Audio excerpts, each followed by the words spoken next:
Father's Day, 1984, Sydney's Milperra suburb became the stage for one of Australia's most shocking public massacres. It was meant to be a family day. It's like a market for motorcycle parts and car parts. In just minutes, a sunny Sunday gathering turned into a bloodbath, leaving 7 dead and 20 injured. That you'd blink and suddenly there was 3 bodies on the ground. Among the victims, an innocent 14-year-old girl caught in the crossfire while selling raffle tickets.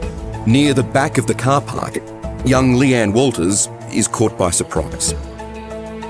She's struck by a bullet from a Rossi .357 Magnum rifle fired by the Bandidos. The injuries to her lower face are horrific and instantly fatal.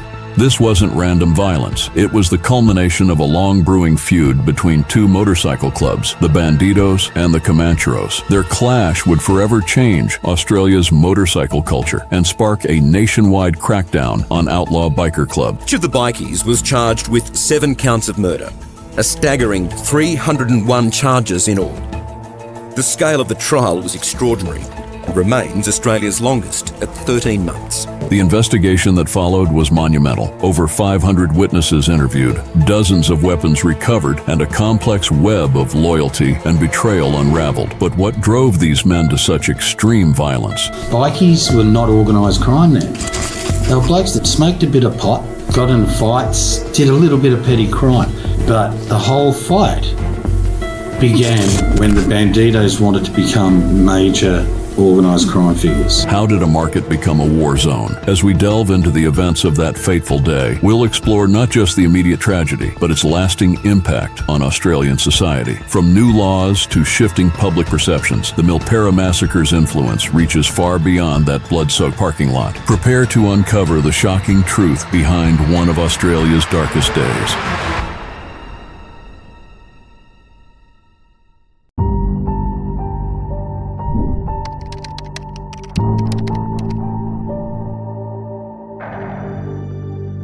Father's Day, 1984, Milperra, Sydney. Families gathered at the Viking Tavern, barbecues sizzling in the background. The air buzzed with excitement as biker clubs flocked to the annual parts market. It was meant to be a family day.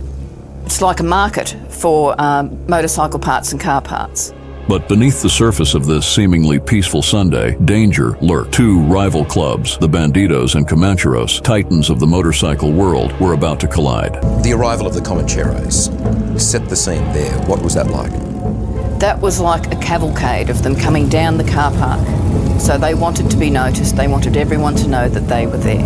As the clock struck 1:55 p.m., chaos erupted. The festive atmosphere shattered as gunfire rang out, echoing through the tavern and its surroundings. There was a long barrel firearm produced, being held straight up in the air. And people were saying, put the gun down, let's fight like men. And suddenly there was all these men grabbing for the firearm, and it was still barrel up in the air. And then it went off, and it was like a starting pistol. Panic ensued. People screamed and ran for cover, their laughter replaced by cries of terror. Children were separated from their parents as the once joyful gathering turned into a nightmare. It was on for young and old. Once that gun is fired, it's chaos. It is absolute chaos. Amid the chaos, a 14-year-old girl stood nearby, innocently selling raffle tickets. In a tragic twist of fate, her life was taken by a shotgun blast that rang out amidst the mayhem.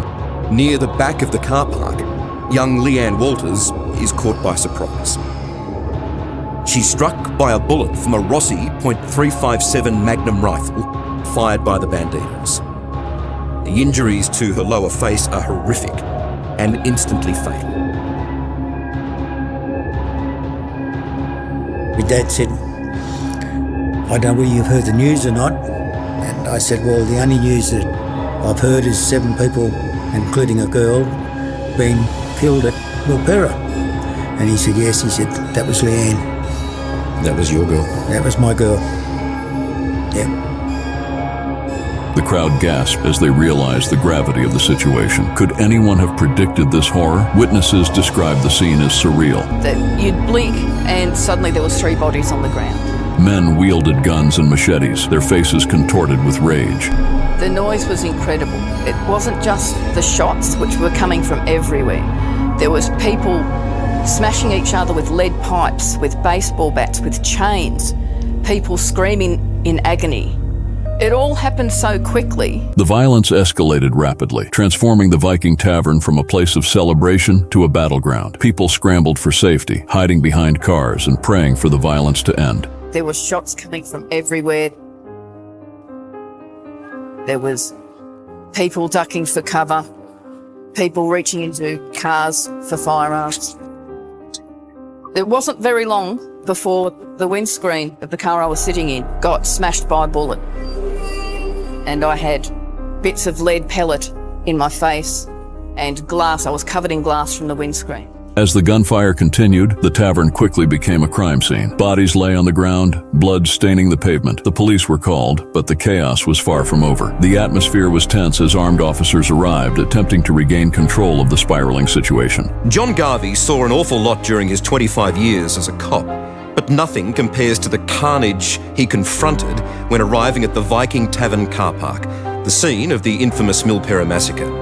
Not only were there wounded and dead everywhere, the rival biker gangs, the Comancheros and the Bandidos, were still armed and locked in a standoff. In the aftermath of the initial chaos, reality began to sink in. 7 people lay dead, and 20 more were injured, including a police officer caught in the crossfire. The fight began in the hotel car park, where members of the British Motorcycle Club had organised a party to celebrate Australia's Father's Day, and had turned the normally quiet suburb into a battleground. It's still not clear how the fight began, but police say 2 rival motorcycle gangs arrived at the hotel and began fighting, with rifles, shotguns, baseball bats and knives. One of those killed was a 14-year-old girl selling raffle tickets.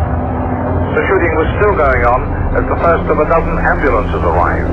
It stopped briefly to allow paramedics and ambulance men to reach the dead and wounded, but police took more than an hour to get control.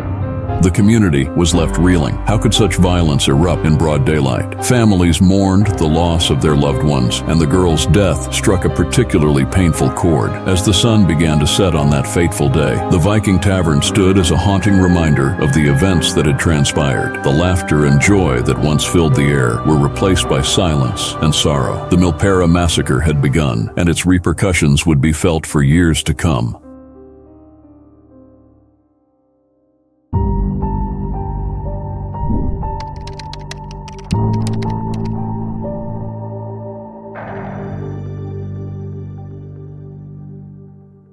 It was the beginning of the bikies. It gave a legend to the bikie. Up until then, they were just, the free-spirited, dope-smoking, brawling bad boys, But then this took them to another level. The Bandidos and Comancheros were not just ordinary motorcycle clubs. They were fierce competitors in Sydney's. Their rivalry ran deep, fueled by months of violence and territorial disputes. The roots of their animosity stretched back months, with both groups seeking to establish dominance in the lucrative motorcycle culture and drug dealing of Sydney. There was the Comanchero, and they had a leader called Jock Ross. And then there was another element within the club that split off, and they called themselves the Bandidos. The Bandito guys wanted to move into maybe doing a little bit more drug dealing. Jock Ross was more of, again, just let's ride our motorbikes. He wasn't a major crimp. But there was the bravado between the two that you guys can't leave our club.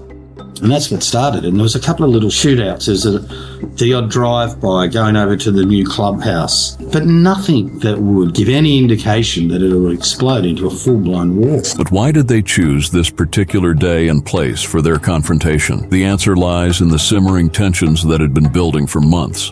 Something had to be done. What message, then, were you hoping to send? The message was, back off. Both motorcycle clubs had been vying for control, and the annual bike parts market at the Viking Tavern presented the perfect opportunity to assert their dominance. Bikies were not organised crime then. They were blokes that smoked a bit of pot, got in fights, did a little bit of petty crime. But the whole fight began when the Bandidos wanted to become major organised crime figures. What started as a festive gathering quickly devolved into a violent clash, revealing the darker side of the motorcycle community. Witnesses described the scene as chaotic and surreal. Men, fueled by adrenaline and anger, brandished guns and machetes. The air was thick with the smell of gunpowder and fear. People who had come for a day of enjoyment found themselves in the middle of a war zone, desperately seeking cover from the flying bullets. As the violence escalated, the Viking Tavern and its surroundings transformed into a battlefield. What's your view today of what happened here? It's 30 years. Is it still clear in your mind about that day and the events leading up to it? Pretty much. Pretty much. And if you put it down to any one thing, why did that battle happen this day? Why did that massacre happen in this car park? The sounds of motorcycles were drowned out by gunfire and screams. Families who had come to celebrate Father's Day found themselves running for their lives, children in tow, as the two biker clubs fought for supremacy. The police, when they arrived, faced a daunting task. The scene was chaos incarnate, with wounded people scattered across the area and armed club members still locked in conflict. Everything changed on Father's Day in 1984, the Milperra Massacre. Violent confrontation has left 7 people dead in the raging gun battle between rival bike gangs, the Comancheros and the Bandidos. I hopped off my bike and I was confronted by a shotgun. And I looked over my shoulder and thought, you pointing that at me, you dickhead, you know? And then I put my hands up like this, said, use these. And he went, nah. So I turned around, showed him I never had a gun, dropped my knife and my chain. And I put my hands up, said, use these, and he shot me. Felt the bullet hit me here, blood spurted out there. And I called him and said, you're a weak well. And then I leaned against the car and mate had to turn around and mate had a shotgun to my head. I said, well, do it. And he said, not today, Snake. The atmosphere was tense as officers attempted to regain control, their own lives at risk as they tried to quell the violence. Dead and dying all around us. We had a police helicopter above us. There was a great deal of confusion, hundreds of people milling around. In the aftermath, as the dust settled and the full extent of the carnage became clear, the community was left to grapple with the consequences. 7 lives had been lost, including that of an innocent young girl. 20 more people were injured, their lives forever changed by the events of that day. The Milperra Massacre had left an indelible mark on the psyche of Sydney's residents. As night fell on Milperra, the silence was deafening. The Viking Tavern, once a place of joy and camaraderie, now stood as a grim reminder of the day's events. The community was left to wonder, how could this happen? And more importantly, what would the aftermath bring?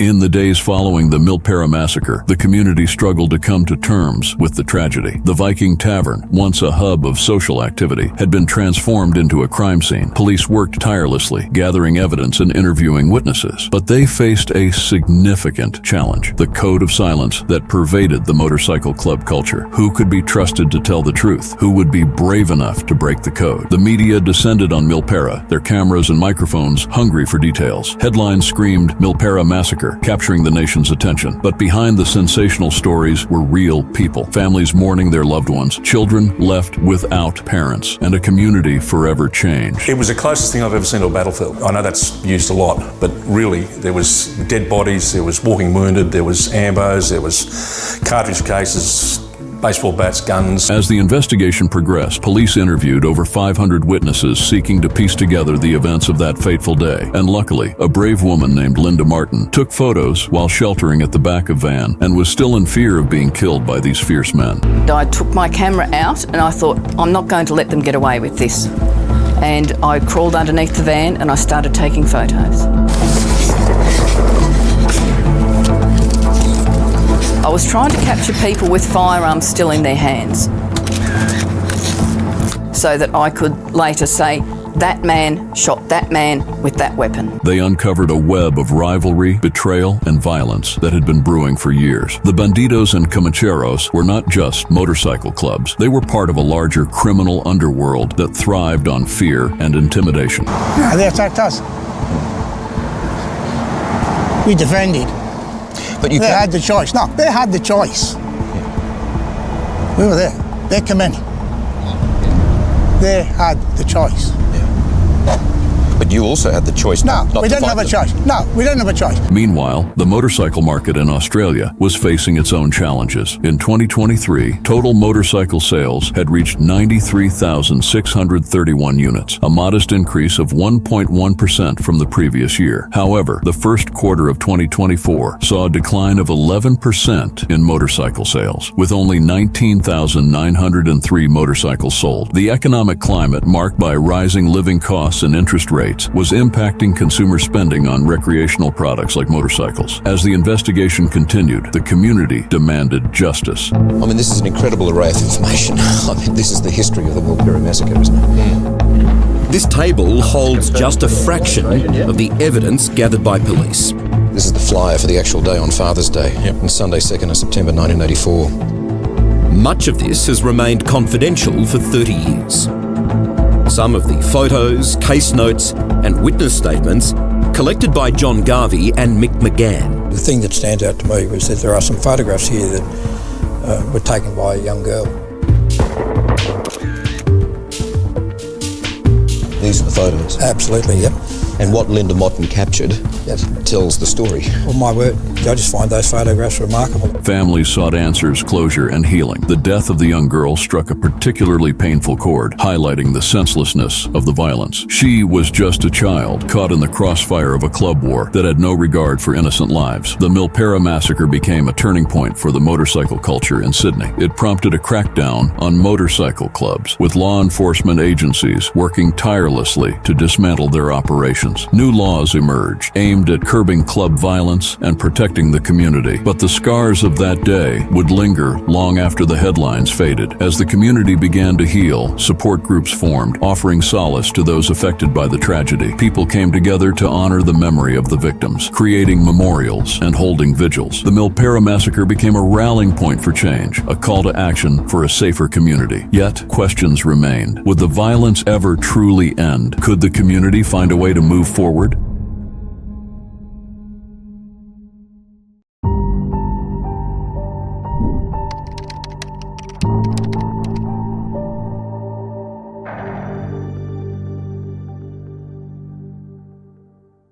As the dust settled from the Milperra Massacre, the investigation began in earnest. Police faced a daunting task, unraveling the events that led to the clash between the Bandidos and Comancheros. The crime scene was chaotic, with evidence scattered across the parking lot of the Viking Tavern. Weapons were strewn about, machetes, rifles, and handguns, each telling a story of violence and desperation. I got there and it was just, there were still bikies everywhere. And this was hours after the shooting. One detective took me over to the area and he said, this is where the 15-year-old was shot. And you could still see all the blood. There was blood everywhere, all in different patches. And as I said, no one had been arrested. These bikies were still just roaming around.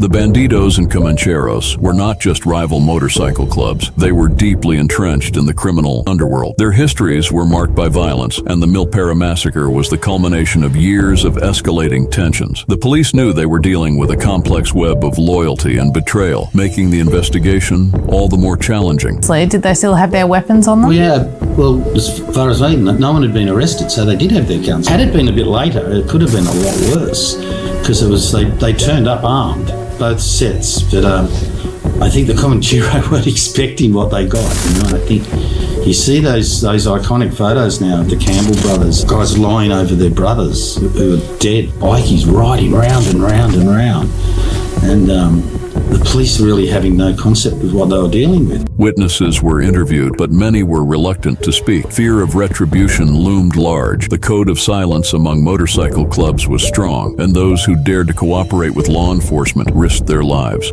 It was very difficult. They were behind a perspex screen, but there were so many of them, and they were all making gestures like that. They were screaming. Slit your throat. Slitting the throat. I was receiving phone calls, threatening phone calls saying that if I testified that I would be dead. Jock insists that it was a late decision to turn up at the swap meet, and that his men came to be seen but not to fight. Armed to the hilt, for defence, not attack.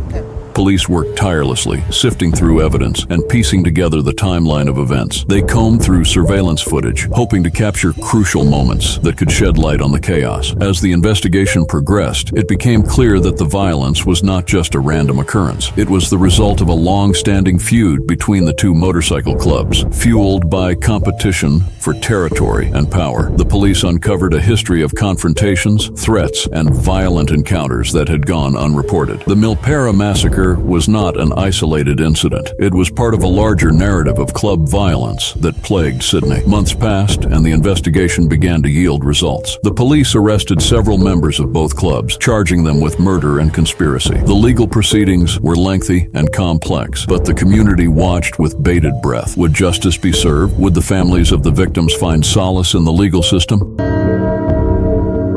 Crown prosecutors and legal counsel are now gearing up for what's thought to be Australia's biggest murder case ever. As the trials unfolded, the media continued to cover the story extensively. The courtroom became a battleground in its own right, with lawyers sparring over evidence and witness testimonies. Inside, the courtroom had been specially refurbished to accommodate 21 defence lawyers and 6 prosecutors. The public was captivated by the drama, but for the families of the victims, it was a painful reminder of their loss. The Milperra Massacre had far-reaching implications. It led to a crackdown on biker clubs across Australia, with law enforcement agencies working tirelessly to dismantle their operations. One guy who is a bandito, he turned state's evidence as well. He became a witness for the prosecution and went into witness protection. He's still in that to this day. He was able to give the information that really helped put these guys in jail, admittedly only for 5 years at the most. But it's interesting that now, 40 odd years later, he's still in witness protection and still alive. New laws were introduced aimed at curbing club violence and protecting the community. The massacre served as a wake-up call, highlighting the urgent need for action against organized crime. Each of the bikies was charged with 7 counts of murder, a staggering 301 charges in all. The scale of the trial was extraordinary and remains Australia's longest at 13 months. In the end, 30 of the bikies were jailed. But Bandido's boss, Anthony Snotty Spencer, didn't wait for a verdict. He took his life in prison. All murder convictions would later be reduced to manslaughter. Jock would serve 5 years and 3 months.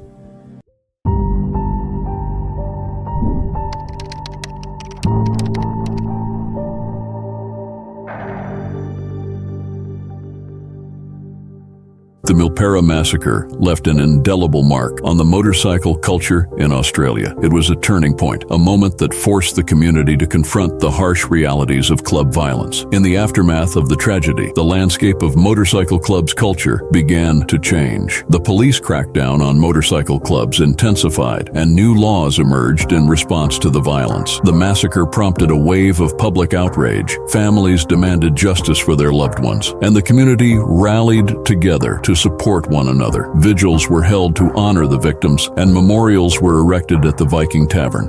Rex Walters clings to cherished memories. The Father's Day gift that Leanne never had the chance to give him, and the clothes she was wearing on the day she died. The tragedy became a rallying cry for change, a call to action for a safer community. As the years passed, the memory of the Milperra Massacre remained fresh in the minds of those affected. I think it's important to remember the innocent people that were out there. It was a family day, and I think the victims have been lost in it. The scars of that day were not easily forgotten. Families continued to mourn their losses, and the community grappled with the long-term effects of the violence.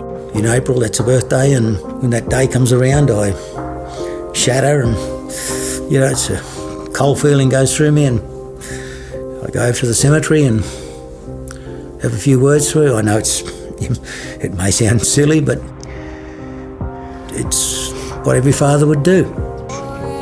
Think, well, why do you keep them? But it's just, I can imagine what she looked like on that day. Yeah. But that's all I've got left of her, I can see her now. She'd probably be smiling at me for doing this for her. she would be, mate, because you were honouring her memory. The massacre served as a reminder of the dangers that lurked beneath the surface of motorcycle culture. The Bandidos and Comancheros were not easily dismantled. Despite the police efforts, both motorcycle clubs continued to operate, albeit under increased scrutiny. The rivalry persisted, and the potential for violence remained. The Milperra Massacre was a stark reminder that the battle for dominance in the motorcycle world was far from over. In the years following the massacre, the community sought to heal. Support networks emerged, providing resources and assistance to those affected by the tragedy. The conversations surrounding club culture evolved, fostering a greater understanding of the issues at hand. But the journey was far from over. As we look to the future, we must remain vigilant. The potential for violence still exists, and it is our responsibility to address it. The Milperra Massacre serves as a cautionary tale, urging us to take action before tragedy strikes again. Will we learn from the past? Will we heed the warning? The choice lies with us. The Milperra Massacre is a powerful reminder of the fragility of life and the importance of community. Together, we can strive for a safer world, one where violence is not the answer. But the road ahead is long and the challenges are many. What lies ahead for the motorcycle community in Australia?